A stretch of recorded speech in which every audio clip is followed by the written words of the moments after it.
तो क्या हाल है दोस्तों। ये वीडियो अलग से मैंने इसलिए बनाई है, कार वाले दूसरी वीडियो में प्रॉपर में नहीं डाली थी। तो ये बेसिकली एक कार की एवरेज के ऊपर होने वाली है कि बहुत लोगों का इसको लेके सवाल होता है कि क्या एवरेज आ रही है, क्या एवरेज नहीं आ रही है एसी पर, विदाउट एसी, हाईवे, सिटी, सारी चीज़ें। तो इसमें मैं कवर करूँगा, आपको बताऊँगा।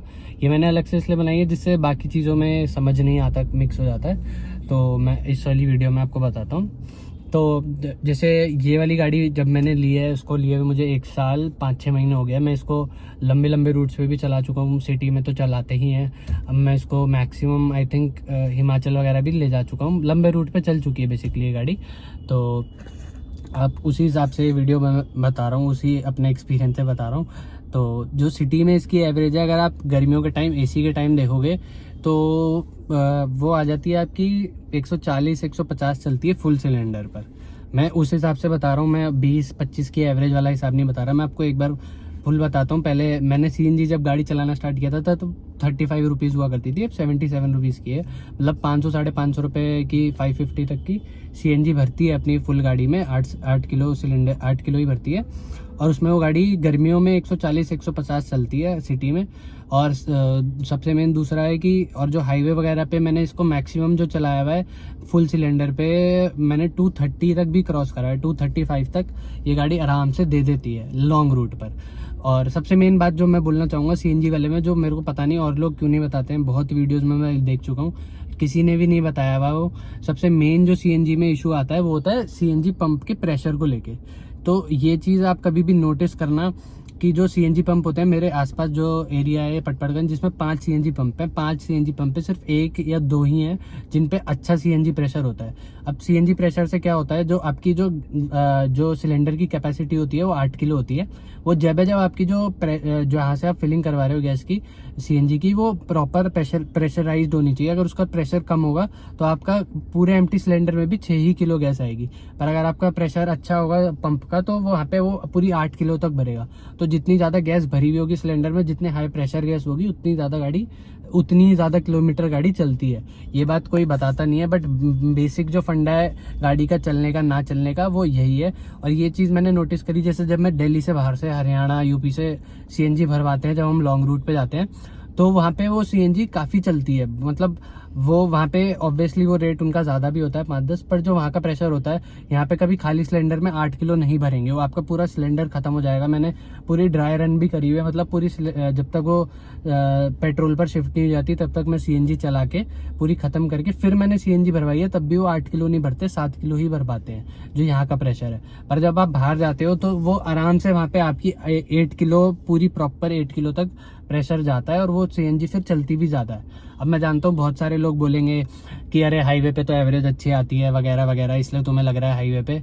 बट बाहर का मैंने ऐसे भी चलाया है, जैसे मैं लॉन्ग रूट से वापस आता हूँ तो मैंने लास्ट आई थिंक हरियाणा में या गुड़गांव में, पता नहीं कहाँ पर, सीएनजी भरवाई। और वहाँ पे ज़्यादा अच्छा प्रेशर था, रेट भी ज़्यादा था, पर वहाँ से भरवा के मैं सिटी में आ गया।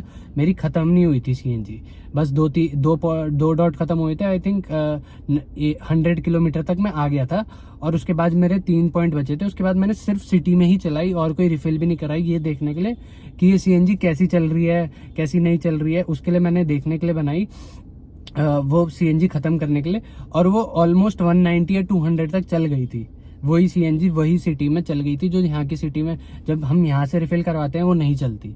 तो ये जो प्रेशर का सबसे मेन इशू जो है वो एवरेज का मेरे को फील होता है प्रेशर का है। अगर आपको यहाँ दिल्ली में कहीं अच्छा प्रेशर मिल जाता है तो भी आपकी गाड़ी आराम से 150-160 चल जाती है।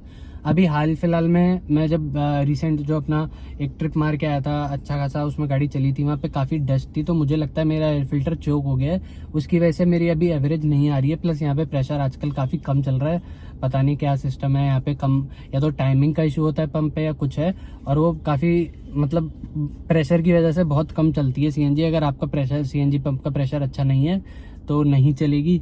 और मैं अब कभी जाऊंगा, जब मैं अगली उसमें जाऊंगा तो मैं आपको वहाँ पे वो प्रेशर का एक नॉब भी बना हुआ होता है जो दिखता है, वो दिखा के आपको बताऊंगा कि यहाँ क्या डिफरेंस होता है। मतलब कम हाई प्रेशर सीएनजी और लो पे कैसे आप पता कर सकते हो, वहाँ पे बना हुआ होता है।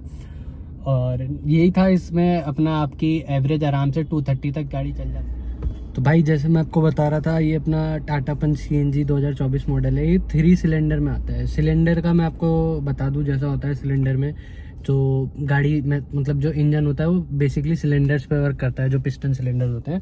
तो हर गाड़ी का अपना एक होता है बेसिक, जो मिनिमम आता है वैसे वो 4 सिलेंडर आता है। उसमें बहुत कम वाइब्रेशन और कम नॉइज़ होती है। इसमें अगर आप 3 सिलेंडर ले रहे हो तो आपको पता होना चाहिए थोड़ी वाइब्रेशन, थोड़ी इंजन नॉइज़ आती है।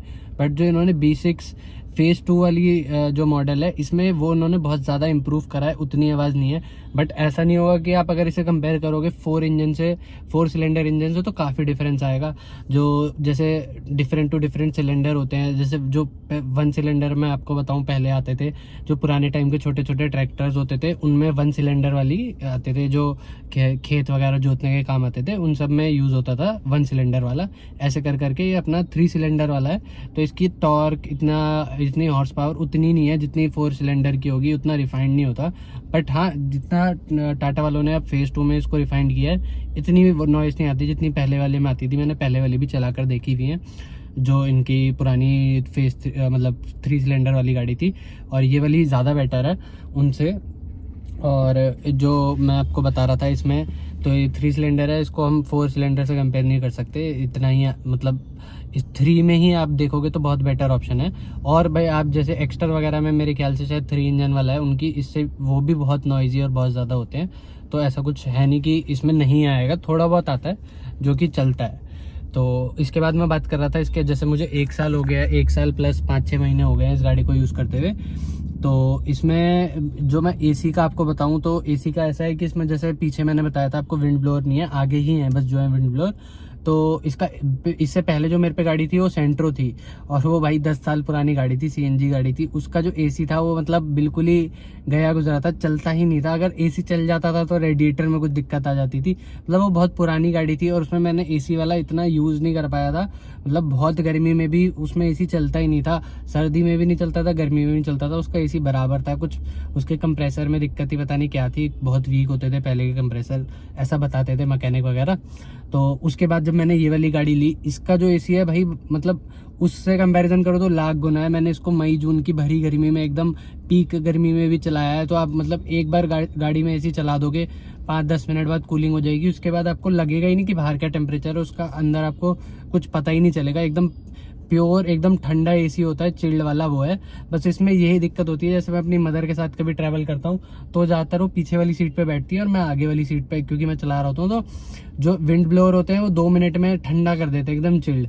और पीछे गाड़ी तक ठंडे होने में टाइम लगता है, क्योंकि पीछे ब्लोअर नहीं है, तो उनको गर्मी लगती है और मुझे आगे ऐसे ठंडा लगता है। तो उसकी वजह से बड़ी दिक्कत होती है बस। बट वैसे मतलब इस सेगमेंट में बहुत कम गाड़ी है जिनमें आपको CNG में पीछे मिलेगा, क्या कहते हैं उसे, विंड ब्लोअर पीछे मिलेगा। इसलिए मेरे को ठीक लगता है। इसका AC बहुत ज़्यादा अच्छा है। और एवरेज का ऐसा है कि मतलब उतना डिफरेंस है एवरेज पे, अगर हम देखेंगे। मैं एवरेज की बात आराम से एक बार अलग से पूरा एक सेगमेंट बनाऊंगा एवरेज वाला। बट हाँ, फ़र्क पड़ता है। और सबसे बड़ी बात, AC से टॉर्क पे इतना फ़र्क नहीं पड़ता जितना, जैसे मैं पहले अपनी सेंटर में चलाता था, अगर मान लो 20 पे है और मैंने AC ऑन करा तो तुरंत 15 पे चली जाएगी या 12 पे चली जाएगी उसकी स्पीड। बट इसमें क्या है कि अगर तुम्हारी स्पीड 20 पे है तो मैक्सिमम 18 पे जाएगी, ज़्यादा 17 पे जाएगी, इससे ज़्यादा नीचे नहीं गिरती। और इसका पेट्रोल CNG में जो पुरानी आप कोई भी गाड़ी लोगे उसमें आपको एक फ्लक्चुएट फील होता है। अगर आप पेट्रोल से CNG पे जाते हो एक जर्क फील होगा, आपको पता लगेगा। इस गाड़ी में कुछ नहीं पता लगता। अगर आप पेट्रोल पे चला रहे हो तो आपको बस 19-20 का फर्क पता चलेगा, उतना ही अच्छा ये रिस्पांस देती है। और सबसे बड़ी बात, इसकी CNG iCNG टाटा ने निकाली हुई है। ये फीचर पहले अभी तक मुझे पता नहीं है, शायद और किसी गाड़ी में नहीं है। ये गाड़ी स्टार्ट भी CNG पे हो जाती है। जैसे बाकी गाड़ियों में क्या होता है, थोड़ी देर आपको पहले पेट्रोल पे स्टार्ट करनी पड़ती है, जब आप 4-5 किलोमीटर गाड़ी चला लोगे फिर वो CNG पे स्विच होती है अपने आप। बट इसमें गाड़ी में जो ये ऑप्शन है, यहाँ पर वो ऑप्शन दे रखा है, मैं दिखाऊंगा भी आपको। तो वो CNG का डायरेक्ट वो CNG पे स्टार्ट हो जाती है, मतलब वहाँ पे आपकी गाड़ी डायरेक्ट CNG पे स्टार्ट हो जाती है। हालांकि मैं रिकमेंड नहीं करूँगा, क्योंकि जो CNG है वो एक ड्राई होता है, आपको पता ही है, एक ड्राई गैस होती है और आपके इंजन को लुब्रिकेशन चाहिए होती है टाइम टू टाइम। तो थोड़ी देर मैं कहूँगा कि आप अपने हमेशा गाड़ी में पेट्रोल पर चलाएं। उसकी मैं सोच रहा था एक वीडियो बनाऊंगा CNG यूजर्स के लिए, या जो नई गाड़ी खरीदते हैं वो कैसे अपनी गाड़ी को मेंटेन करें जिससे वो लॉन्ग टाइम तक एक न्यू कंडीशन में इंजन रहे, इंजन में शुरू के ही 2-3 साल में दिक्कत ना है। उसको लेके मैं एक अलग से वीडियो बना दूंगा। तो भाई बाकी मैं आपको दिखाता हूँ गाड़ी का अपना बोनेट का और पीछे का जो बूट स्पेस है वो कैसा है और बाकी देखते हैं जब। तो भाई ये एक आपको ड्राइविंग का मैं दिखा रहा था। एक तो जो दूसरी चीज़ मैं बताना भूल गया था वो इसमें अपना यहाँ पर ये भी है, स्टीयरिंग एडजस्ट करने वाला भी है हमारे पास। पर मैं इसमें नीचे रख के इसलिए नहीं चला पाता क्योंकि मेरी थोड़ी हाइट बड़ी है, हाथ बड़े हैं, तो उसकी वजह से मेरा हाथ अड़ता है, इसलिए मैं हमेशा इसे ऊपर करके ही चलाता हूँ। अभी जैसे आप देख सकते हो ये अपना है, आपको पता नहीं कितनी कैबिन नॉइस वाला पता चल रहा होगा, कितना नहीं पता लग रहा होगा। ये अपना है गाड़ी चल रही है, कोई स्टीयरिंग में आप देखो कोई वो नहीं है, मूवमेंट वाइब्रेशन कुछ नहीं है, एकदम स्मूथ है। और ये जो मैं आपको बता रहा था यहाँ पर फॉग लैम्प का बटन, ये बटन फॉग लैम्प का था जो बाहर फॉग लैम्प है, कंपनी है जेन्युइन कंपनी का, ही कंपनी से ही लगा हुआ है। तो ऐसे ही है बस चलने में गाड़ी का, देख लो। दिल्ली वाले लड़के हैं जिंदा बेच के खा लेंगे, तू भाई बनेगा तेरे सारा खाना पीना अपनी जेब से डालेंगे।